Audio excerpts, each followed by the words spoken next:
الحمد لله وحده والصلاة والسلام على من لا نبي بعده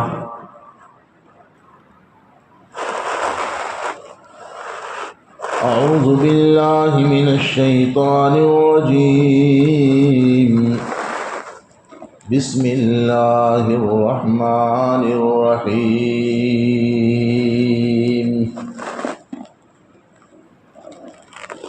ادعوا ربكم تضرعا وخفية إنه لا يحب المعتدين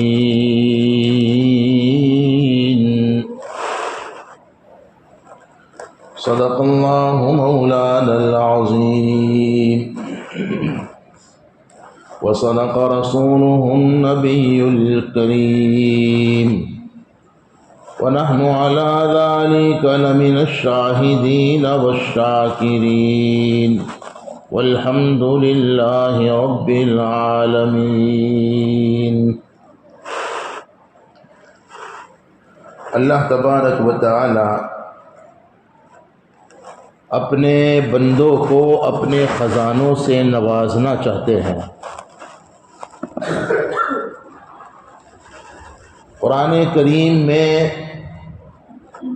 حق تعالی نے اس حقیقت کا اعلان فرمایا کہ وَلِلَّهِ خَزَائِنُ السَّمَاوَاتِ وَالْأَرْضِ، زمینوں اور آسمانوں میں بڑے خزانے ہیں۔ دنیا والے کسی حد تک زمین کے خاص خاص حصوں کے خزانوں کی تحقیق کرتے کرتے تھک چکے ہیں،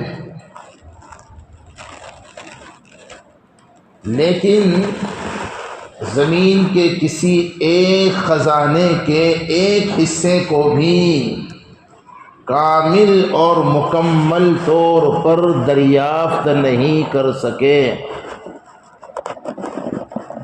ہمارا یہی یقین ہے، دنیا والے جو بھی دعوے کرتے رہے،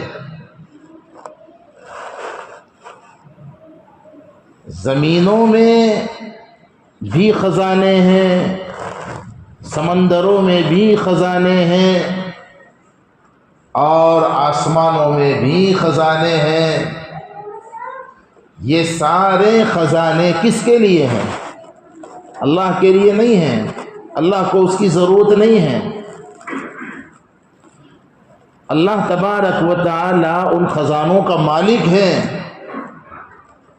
زمین و آسمان کے خزانے اللہ نے انسانوں کے لیے بنائے ہیں۔ زمین و آسمان کے خزانوں سے نفع اٹھانے کے لیے اللہ تبارک و تعالی نے دعا کی شکل میں ہمیں ایک عمل کی ترغیب دی۔ اس عاجز کا خیال ناقص دعا کے تعلق سے یہ ہے کہ اللہ تبارک دعا کا مطلب ہے، آپ سمجھے، بہت غور سے سنیے کہ جملہ دعا کا مطلب کیا ہے؟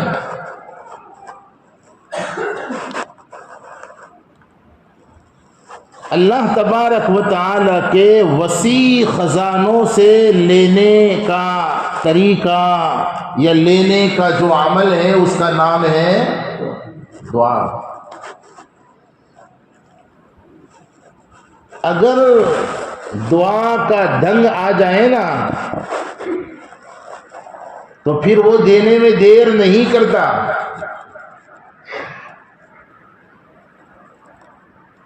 ہمیں دعا کا ڈھنگ معلوم نہیں ہے، ورنہ وہ تو دینا ہی چاہتا ہے۔ اور اسی لیے قرآن کریم کے کئی مقامات پر اگر حق تعالی نے نماز پڑھنے کا حکم دیا، روزہ رکھنے کا حکم دیا، اپنے مالوں کی زکوٰۃ دینے کا حکم دیا وغیرہ وغیرہ، تو کئی مقامات پر اللہ تبارک و تعالی نے اپنے خزانوں سے لینے کے لیے دعا کرنے کا بھی بولو حکم دیا. اور عجیب بات یہ ہے کہ اس حکم پر کوئی عمل کرے اللہ تبارک و تعالی اس کی دعا کو رد نہیں کریں گے بشرطے کہ دعا ڈھنگ سے مانگی جائے اور حرام سے بچا جائے. چونکہ حدیث شریف میں آتا ہے نا،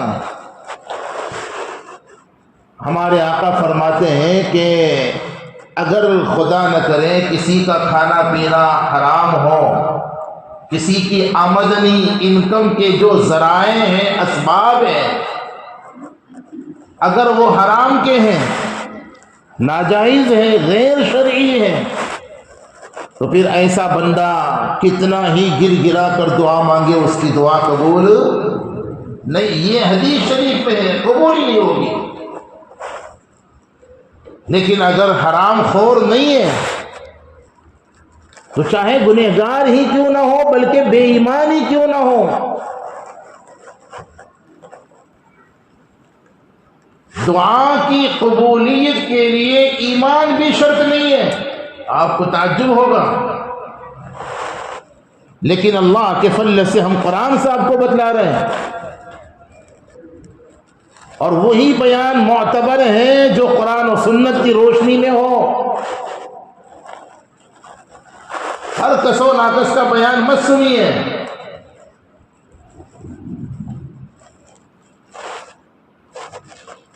بہرحال آپ دیکھیے، شیطان سے بڑھ کر کوئی بے ایمان ہو سکتا ہے؟ ارے آپ بولتے کیوں نہیں ہو بھائی؟ آپ کو شک ہے تو مت بولیے.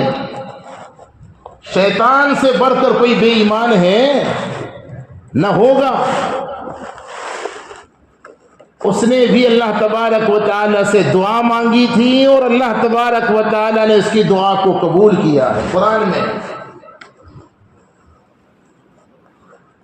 ذرا سا اشارہ کرتا ہوں، چونکہ رمضان کا مہینہ ہے نا، میں اصل میں دعا کا مضمون اس لیے آج لیا ہے کہ آج ہمارے تراویح میں یہی آیت مبارکہ آ بھی رہی ہیں، اور رمضان کے خاص اعمال میں دعا بھی ایک عمل ہے. پتہ نہیں ہم لوگ اس کا کتنا اہتمام کرتے ہیں. افطار کے وقت میں خاص طور پر، اور سحری کا جو وقت ہے وہ تو عام دنوں میں بھی دعا کی قبولیت کا وقت ہے، پھر رمضان میں تو سوال ہی پیدا نہیں ہوتا. لیکن پتہ نہیں ان قیمتی قبولیت کے اوقات میں بھی بہت سے لوگ دعا جیسے عمل سے غافل ہیں. اس مضمون کو اس لیے لیا ہے میں نے، اور بتلانا یہ چاہتا ہوں دعا اللہ کا حکم ہے. جیسے جو آیت کریمہ میں نے پڑھی نا، فرمایا ادعوا ربکم تضرعا وخفیا انہ لا يحب المعتدین.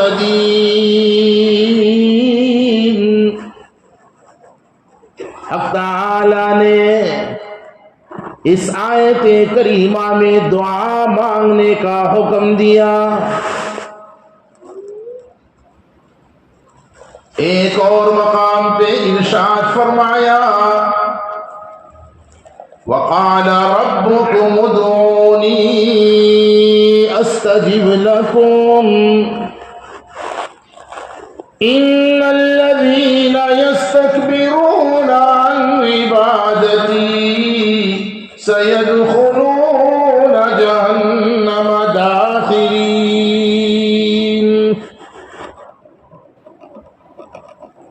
حق تعالی ارشاد فرماتے ہیں مجھی سے مانگو، میرے غیر سے نہ مانگو، مجھی سے دعائیں کیا کرو.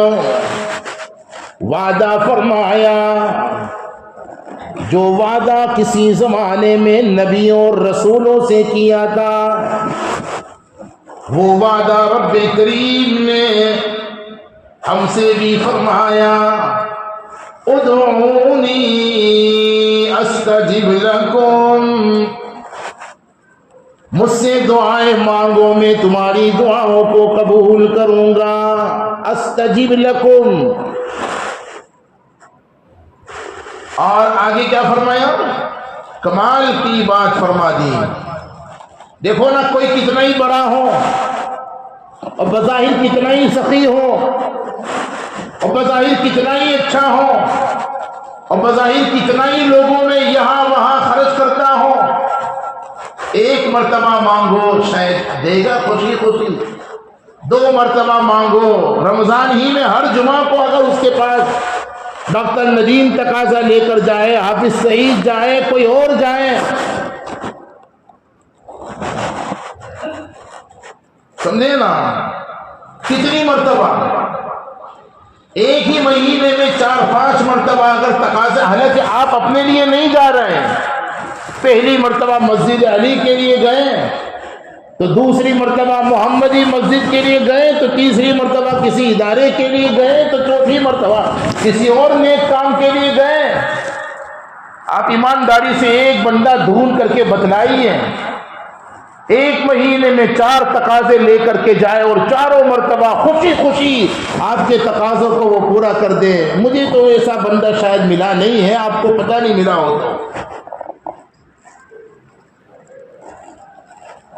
دنیا والوں سے مانگا جائے ناراض ہو جاتے ہیں، اور دنیا بنانے والے کی شان یہ، اس سے نہ مانگا جائے تو ناراض ہوتا ہے۔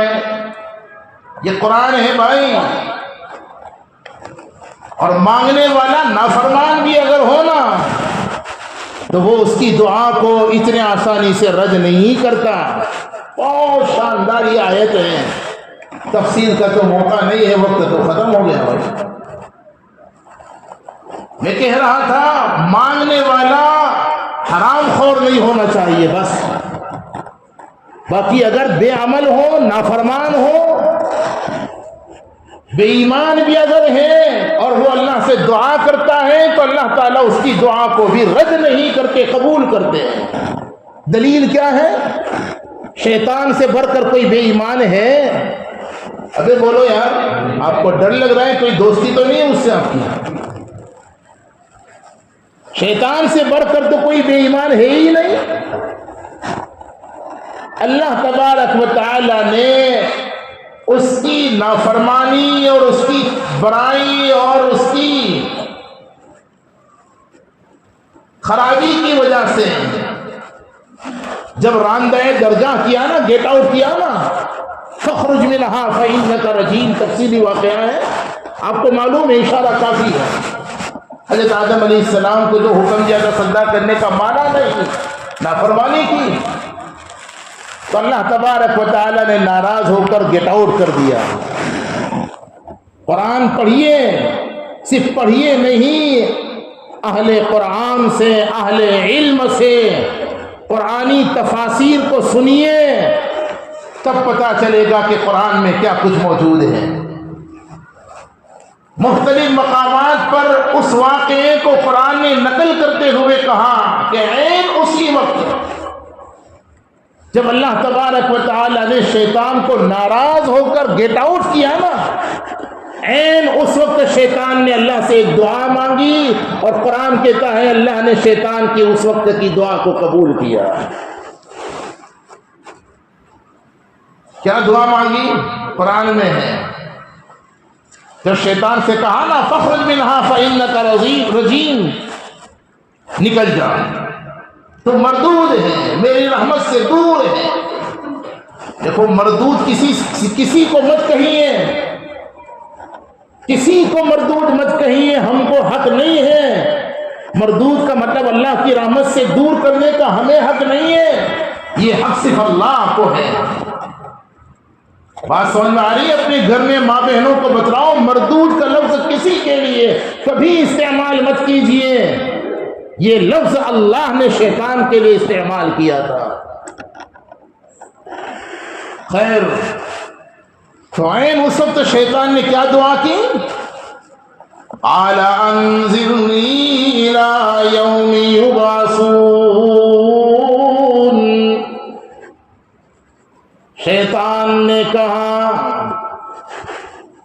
مجھے قیامت تک کے لیے مہلت دی جائے، انذرنی الی یوم یبعثون. یہ دعا مانگی کہ نہیں مانگی شیطان نے؟ قرآن پاک میں فرمایا قال فإنک من المنذرین الی یوم الوقت المعلوم. اب تعالیٰ نے شیطان کی اس دعا کو قبول کر لیا. اس نے قیامت تک کے لیے مہلت مانگی تاکہ میں قیامت تک کی انسانیت کو بہکاتا رہوں. مجھے مہلت ملنی چاہیے، بہکانے کا موقع ملنا چاہیے. تو اللہ تبارک و تعالیٰ نے اس کو مہلت دے دی. دیکھو اسی لیے کبھی آپ نے سنا کہ شیطان کا انتقال ہو گیا، شیطان کو اللہ نے سینٹرل جیل میں قید کر دیا. یہ تو آپ سنتے ہیں رمضان میں مرنے کی خبر آئی ہے آپ کی؟ ہاں، اس کے چیلے چپاٹوں کی خبریں سنتے رہتے ہو، سمجھے نا. بہرحال میرے عزیزوں صاحبوں، جب شیطان جیسے بے ایمان کی دعا کو اللہ تبارک و تعالی قبول کر سکتے ہیں، ہم تو فرما بردار ہیں، ہم تو اہل ایمان ہیں، ہم کیوں نہیں دعا مانگتے؟ اور خدا کی قسم یاد رکھو، یہ دعویٰ ہے ہمارا. جب بھی کوئی بندہ دعا مانگتا ہے نا، ہاں دعا اگر ادب سے مانگی، جیسا اللہ پاک نے دعا کا اس آیت میں حکم بھی دیا اور ادب بھی سکھلایا ہے. میں اصل میں آداب دعا بھی بتلانا چاہتا تھا لیکن وقت نہیں ہے. ادعو ربکم، یہاں تو دعا کا حکم دیا، تضرعا وخفیا، دو ادب بتلائے. چلیے جلدی سے سن لیجئے. پہلا ادب یہ کہ تضرع کے ساتھ، عاجزی کے ساتھ، گر گرا کر کے دعا مانگے، روئے. اور حدیث میں کہتا ہے رونا نہ آئے تو رونے جیسی شکل بنائے. اللہ تبارک و تعالیٰ کو یہ نقل بھی پسند ہے، جیسے نیک لوگوں کی نقل بھی اللہ کو پسند ہے نا. حکم یہی ہے. اور لوگوں نیک نہیں بن سکتے اگر حقیقت میں، تو کم سے کم نیک لوگوں کی نقالی کرو. بمبئی کے ناچنے والوں کی نقالیاں مت کرو. نقلیں کرنی ہو تو نیک لوگوں کی نقلیں کرو تاکہ قیامت میں کہہ سکو. خواجہ عزیز الحسن نے کہا تھا نا، تیرے محبوب کی یا رب شفاعت لے کے آیا ہوں، تیرے محبوب کی یا رب شفاعت لے کے آیا ہوں. حقیقت اس کو تو کر دے، میں صورت لے کے آیا ہوں. اللہ کو اپنے نیک بندوں کی نقل اتارنا بھی بڑا پسند ہے. اور جن کو پسند نہیں ہے نا، اللہ کو وہ بندے بھی پھر پسند نہیں ہے. جن کو نیک لوگ پسند نہیں ہے، نیک لوگوں جیسے لباس پہننا جن کو پسند نہیں ہے، نیک لوگوں جیسی وضاحت جن کو پسند نہیں ہے، نیک لوگوں جیسے اخلاق جن کو پسند نہیں ہے، اللہ ان کو بھی پھر پسند نہیں کرتا. بہرحال حکم ہے نقل کرو رونے کی، رونا نہ آئے تو رونے جیسی شکل بناؤ. تضرع. اور دوسرا ادب یہ بتلایا وخفیہ، چھپ چھپ کر دعا کرو، چپکے چپکے سے دعا کرو. چلا چلا کر دعا کرنا اللہ کو پسند نہیں ہے، مکروہ ہے. اور لوگوں کے سامنے اظہار کرنا یہ پسندیدہ طریقہ نہیں ہے. کوئی خاص اگر موقع ہے تو ٹھیک ہے، عام حالات میں عمومی حکم دعا کا یہ ہے خاموشی کے ساتھ. بس اس طرح سے دعا میں راز و نیاز ہو کہ تم جانو تمہارا رب جانے. کیا کمال کی بات ہے، کتنا بہترین ادب ہے. بیوی ساتھ میں سوئی ہوئی ہے، تم پاس میں بیٹھے بیٹھے مانگ رہے ہو۔ بیوی کو بھی بندہ چاہتا ہے نا کہ کیا میں مانگ رہا ہوں پتہ ہی نہ چلے کسی، خود اللہ بھی یہی چاہتے ہیں، وخفیہ کا مطلب۔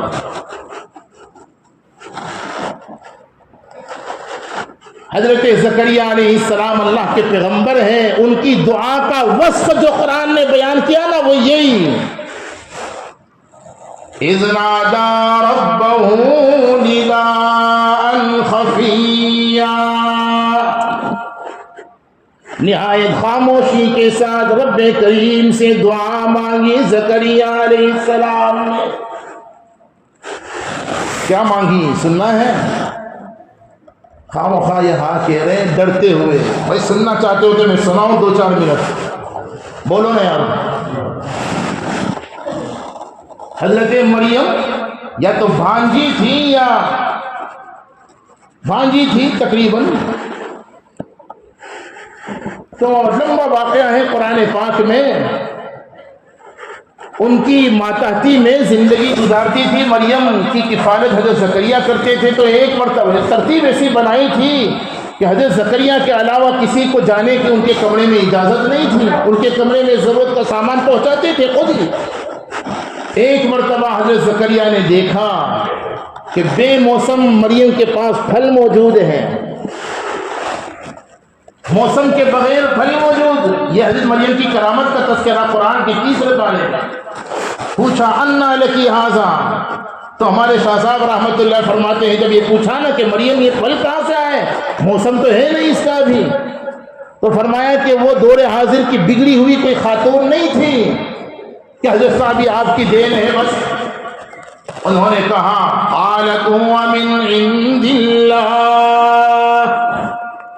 یہ اللہ ہی کا فضل و کرم ہے اور کیا۔ بس اسی وقت حضرت زکریا علیہ السلام کے دل میں سوئی ہوئی آرزو بیدار ہو گئی، ہاتھ اٹھا لیے، رب هب لي من لدنك ذرية طيبة إنك سميع الدعاء۔ الہ العالمین اگر مریم کو بغیر موسم کے پھل دے سکتا ہے تو بوڑھے زکریا کو وہی اولاد عطا کر سکتا ہے بڑھاپے میں۔ قرآن پاک میں فرمایا فنادته الملائکہ وهو قائم يصلي في المحراب ان اللہ يبشرك بيحيى مصدقا بکلمۃ من اللہ وسیدا وحصورا ونبیا من الصالحین۔ حضرت زکریا کی دعا ختم بھی نہیں ہونے پائی، اللہ کی طرف سے بیٹے کی بشارت پہنچ گئی۔ یہ قرآن کا واقعہ سنایا، کوئی لیلا مجنوں کا قصہ نہیں ہے، تفصیل میں نہیں جا سکتا، کہنا یہ چاہتا ہوں خدا کی قسم ڈھنگ سے اگر دعا مانگی جائے نا تو وہ دینے میں دیر نہیں کرتا۔ یہ ضرور ہے کہ جو مانگا جاتا ہے وہ تو نہیں دیتا لیکن اس سے بہتر ضرور دیتا ہے۔ بس یہ ایک نقطہ اگر سمجھ لیا تو کام بن گیا۔ خلاصہ یہ ہے میرے بھائیوں، رمضان تو خاص اس کے خزانوں سے رحمتوں کو لینے کا موقع ہے، اور اس کا طریقہ دعا ہے۔ دعا کا اہتمام رمضان ہی میں نہیں بلکہ ارادہ کرو کہ ہمیشہ ایک وقت ہمارا ایسا ضرور ہوگا جس میں ہم ہوں گے، ہمارا بولو رب ہوگا۔ ایک وقت ایسا اور صاحبوں اگر آپ کے چائے پینے کا وقت متعین ہے اور نہ جانے کون سی چیزوں کا وقت اگر متعین ہے تو اللہ سے مانگنے کا وقت متعین کیوں نہیں ہے؟